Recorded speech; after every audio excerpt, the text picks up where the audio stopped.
BJP के जम्मू कश्मीर के प्रधान रविंदर रैना होरें सांबा जिले के बन्ने वाले इलाके नंदपुर ते दग का दौरा किया ते इन्हें इलाके च बरखा ते ऐन पौने करी खराब हुई दी फसल कन्ने प्रभावित किसानें कन्ने मलाटी की ते उनकी समस्याएं बारे जानकारी हासिल की।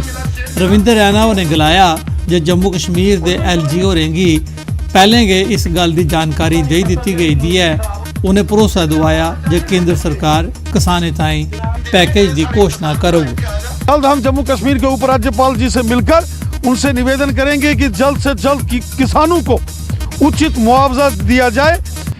चावल की फसल तो बर्बाद हुई है, लेकिन साथ ही साथ जो भारी बारिश के चलते अगली गेहूं की फसल भी उगाना असंभव नजर आ रहा है। किसानों को भारी नुकसान हुआ है।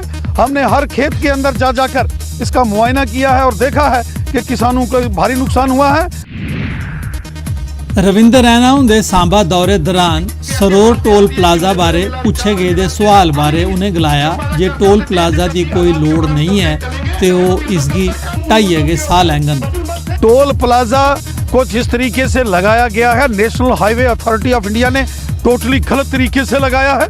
हम केंद्रीय मंत्री नितिन गडकरी जी से मिले थे और गडकरी जी ने कहा था national highway authority of India के चेयरमैन साहब को कि इसको जल्दबाजी में मत लगाया जाए, लेकिन उन्होंने जल्दबाजी की है, कुछ गड़बड़ घोटाला किया है। और हमने दोबारा से नितिन गडकरी जी को लिखा है, वैसे भी यूनियन टेरिटरी में टोल प्लाजा नहीं होता है। आर्मी गुडविल स्कूल रजौरी आसिया दनौर रजौरी च इनोवेटिव मेला लाया गया। सेना दी 5 डिव दे GOC ते पैटर्न प्रतीक शर्मा और मेले दे मुख परौने है। मेले का मकसद शिक्षा च इनोवेटिव तकनीक दी बरतून करना हा।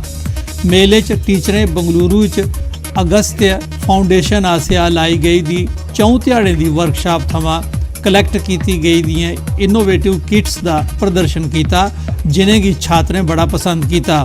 इस मौके सांस्कृतिक कार्यक्रम भी प्रस्तुत किया गया।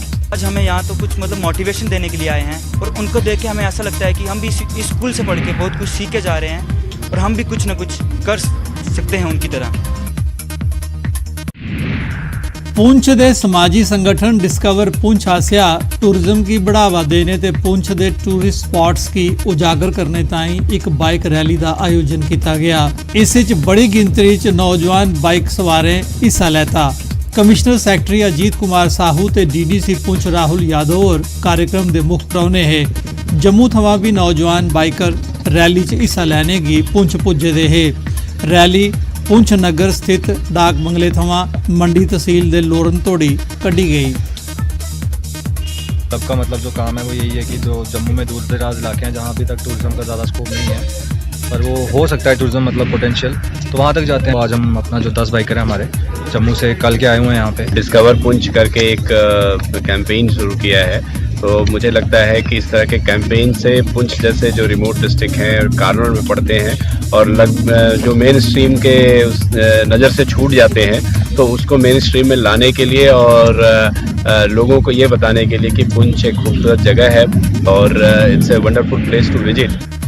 एग्रीकल्चर महकमे आसिया बागबानी महकमे दी प्लांट नर्सरी बाल नगर जिब उधमपुर एक ट्रेनिंग प्रोग्राम चलाया जा रहा है। इस किसानें की भोर पालने बारे उन्नत तकनीक की सिखलाई दी जा रही है। इस दे अलावा किसानें की खुंबे की काश्त थमां ला चुकने की भी ट्रेनिंग दी जा रही है। प्रोग्राम में जिले के 50 नौजवान ते किसान हिस्सा लै करते हैं। अगर लोग इसी चलाना चाहन अगर करन तो इस दे विच अच्छा फायदा है। असें इस दे उपर ही सारा सर्कल चलाया। हुण तक मेरे को लगभग 1500 पेटी है। तो एरिया च ना बहुत सारे नौजवान लोग जिहड़े न वो बेचारे बेकार हैं, उन्हें कोई नौकरी नहीं मिलती, कोई काम नहीं मिलता। तो असें सोचा कि इनू असी नॉन फार्मिंग एक्टिविटी जिहड़ी मुशमर एपीकल्चर का जिहड़ा इस वेले चल रहा है, तो एपीकल्चर च उन्होंने असी ट्रेनिंग देकर उन्होंने असी तैयार करिए कि वो अपना काम आपे करन, खुद करन। क्रिसमस त्यौहार के उपलक्ष्य च कठुआ च साई बरादरी आसिया एक शोभा यात्रा कड्ढी गई।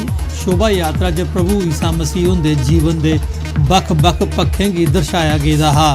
शोभा यात्रा च बड़ी गिनती च लोकें हिस्सा लैता। शोभा यात्रा राहें आपसी भाईचारे, प्रेम ते एकता का पैगाम दिता गया। जो क्रिसमस की शोभा यात्रा जो हम आज 23 को निकालते हैं, हर साल की तरह इस साल भी निकाल रहे हैं। और इस शोभा यात्रा में जो भी हमारे कठुआ के सीनियर्स हैं, जो सीनियर सिटीजन्स हैं, जो हमारे चेयरमैन हैं, उनके जो काउंसलर्स हैं, उन्होंने बढ़ चढ़ के हमारा साथ दिया है और हम सभी का शुक्रिया अदा करते हैं और क्रिसमस और न्यू ईयर की सबको शुभकामनाएं देते हैं कि इसी तरह हम भाईचारे और अमन का पैगाम देते रहें और अपने देशवासियों को ये एकता का पैगाम दें कि हम एकजुट रहें। बटैड़ा कालाकोट रजौरी दे मकामी लोकें स्कूल विच नजायज़ कब्जा करने वाले खिलाफ चैंता बुझी है। लोकें दा आखना है जे किश लोग स्कूल दे आले दुआले बसने की कोशिश करते रहिंदे न। किश ध्याड़े पहले स्कूल पिकनिक उपर गया, स्कूल की दिख रिख करने वाला केयर टेकर भी स्कूल कन्ने गया ते किश लोकें पिछुआ स्कूल की चार दीवारी की नुकसान पहुँचाया। वालीबाल कोर्ट, स्कूल की रसोई की भी नुकसान पहुँचाया गया। तोआई SSP रजौरी जुगल मनास होरे न्यूज़ 18 की दस्या जो ज़ाब्ते मुताबिक कार्रवाई करगन। सर अस प्रशासन तो यही अपील करते हैं कि जल्दी तो जल्दी सख्त कार्रवाई की जाए इन्हों के खिलाफ, क्योंकि साढ़े बच्चों का जो टाइम है वो वेस्ट हो रहा। अस प्रशासन की इस बारे च आखने कि प्रशासन इस पर सख्त तो सख्त कदम उठाई है तो ये जी रोज़ उन्होंने करने मदाखलत इस स्कूल भी आन के गाल गलोच करने जा कुछ इस पर पाबंदी लगाई जाए। इसमें पहले भी रेवेन्यू अथॉरिटीज़ के साथ मिलकर पुलिस ने जो स्कूल एजुकेशन की ज़मीन है उसको वापस रिस्टोर करवाया था।